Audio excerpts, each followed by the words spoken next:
Video game movies are one of those genres. For decades, there have been many video game adaptations, most of which were generally terrible, yet that hasn't stopped filmmakers from taking their go on the video game movie bandwagon that frankly was always missing its wheels to begin with.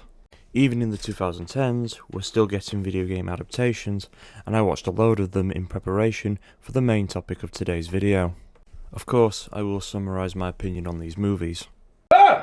Good God! It's hideous. But beautiful in an ugly way. But mostly hideous. Ugh. Oh, brother, this guy stinks! Okay. I win. Every time. Because I'm the best.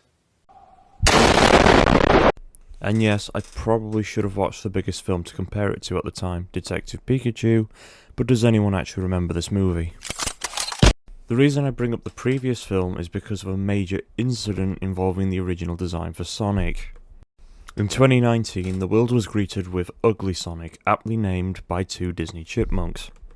The entire internet banded together against this design for good reason. The original design was just uncanny to look at and was way too realistic. A very annoying trend Hollywood does with its CGI hybrid films. Backlash was severe enough to the point that the internet effectively cyberbullied the filmmakers into redesigning Sonic, also pushing the film release back by a few months. The design we would receive after the backlash matched exactly what people wanted and played more into what Sonic should look like. Personal thoughts: this design is fantastic, the proportions are correct, Sonic mirrors his modern design well, and his movements in this movie are well made. To answer this, I need to quickly address why video game movies usually fail. Uncharted 2020 is the perfect example of failure. Now, while I haven't played the games myself, I'm fully aware that they are character-driven ventures that are hours long in length. The movie tries to condense all 4 games into a 2-hour movie, which doesn't work, especially when the actors themselves are struggling to make the film enjoyable. I love you, Tom, but as soon as this movie started, I was hoping I was watching a Spider-Man movie. Ironic that The Last of Us would be held in high regard, a TV show that definitely gives the series time to expand upon its adaptation, which is probably what Uncharted should have done. So what about Sonic? The Sonic movie is an odd case.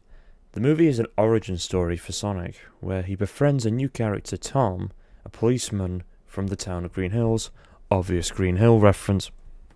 The movie has references to a selection of Sonic games, from the first one to even the modern ones, with his posing in action. References don't automatically make this movie good, so what exactly makes the Sonic movie stand out from the mess of all the other movies I watched for this video? Well, for one, Sonic avoids the trappings of other awful CGI hybrid films that make them unbearable to watch. Characters like Alvin spring to mind as how to really mess up, as Alvin and his films are borderline agony to watch, due to an annoying protagonist and a painful, predictable storyline. While Sonic's story isn't original, Sonic himself has a defined personality to him. He's a hopeful kid who was dealt a bad hand, basically being orphaned to Earth after Longclaw was lost. Sonic's reference humour actually makes sense, as any kid like him would obsess over pop culture icons. In addition, action sequences make excellent use of Sonic's powers. Sonic's iconic speed is used for both action and humour, whether he's outrunning the antagonist in the third act, or going so fast he can play table tennis with himself. The film does a good job of showcasing what Sonic is known for. Ben Schwartz did a great job on voice acting here, portraying the character and his emotions perfectly. Whoa, buddy! You almost got yourself killed out there. What are you, some kind of adrenaline junkie? Must be rough being slow all the time. Tell you what. Today is your lucky day. James Marston's Tom also did a surprisingly well job, and hereby crown him best human companion in Sonic history. Tom is the grounded cop and adult of the movie, being the only one to aid Sonic after he shot him. Pause in the air! Meow? With Robotnik posing enough of a threat to Sonic, he decides to leave Earth, but he loses his rings after being tranquilized, dropping them through a ring portal to San Francisco. Tom agrees to help Sonic, though the two start off rough, mainly because he can't believe he's talking to a giant hedgehog. Tom shines as a side character because he doesn't overtake the main character like most terrible hybrid movies. Awful films like the previously mentioned Alvin and the Smurfs movie often involve plots that require the protagonist to fix the problem, like, oh no, I'm a terrible family man, or my career is going terrible. Tom's plot, however, is more secondary, with Tom just trying to get a promotion for the San Francisco Police Department, tying into the main plot where Sonic must go as well because, again, Tom's promotion does cause a slight argument during an action scene as Sonic doesn't take the news of Tom trying to leave Green Hills for a better career. This little argument is one of the few issues I have, as it felt forced in and was pretty much forgotten about. You can argue Sonic sees it differently due to being forced to live in isolation, and so couldn't understand why Tom would willingly leave the town, but it isn't done well, and also paints Tom in a bad way when Sonic says, And if I don't make it, just ditch me. You seem good at that. Other human characters are often very secondary to the plot, so I'll quickly sum them up. Maddie is Tom's wife, and during the events of the movie goes to San Francisco to visit her sister. More on her later. She also helps the two out to return Sonic's rings, and also revives him after. Wade is another cop who serves a more comical purpose, either being seen as incompetent compared to Tom, or interacting with Robotnik as he hunts down the protagonist. I will tell people about this! Rachel is a brief character who has more plot in the sequel, but just serves comical purposes, and hates Tom. This is my house! Jojo is Rachel's daughter, and gives Sonic his iconic soap shoes after seeing the state of his tattered shoes.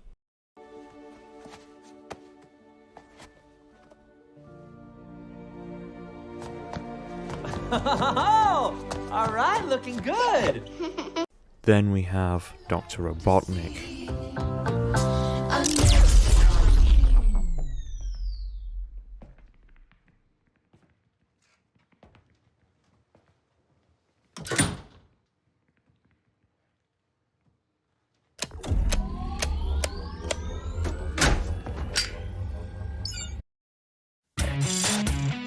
Baby.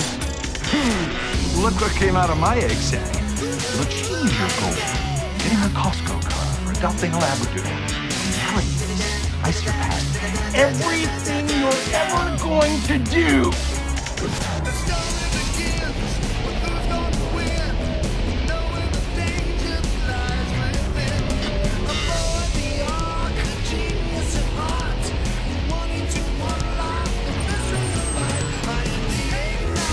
Welcome to San Francisco, Mr. Wachowski. Are you enjoying the time travel?